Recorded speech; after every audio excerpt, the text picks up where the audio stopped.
Hi, thanks for watching this Amherst alarm tutorial video. My name's Joe, and today we'll be reviewing how to change the battery in your DMP-1106-W wireless transmitter.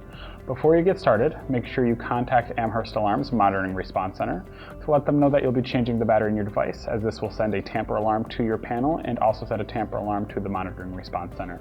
Let's get started. This is a DMP-1106-W wireless transmitter. It takes one CR123A battery. To remove the cover here, you're going to want to insert a flathead screwdriver gently into the base of it. There's a little notch, and push up and away from the device. You'll feel it pop open, and then you can just pull the cover away. And then to remove the battery, you're just going to pull it out of its slot. And then when you want to put the new battery back in, there's indicators to show which way it should face. You slide the battery back in gently. And then to put the cover back on, you want to put the top in first, put the hinges in place, and then push it closed. It only goes one way, so you shouldn't have to force anything. And then that's it. If you have any questions, please call 716-632-4600. Thanks for watching Amherst Alarms tutorial video.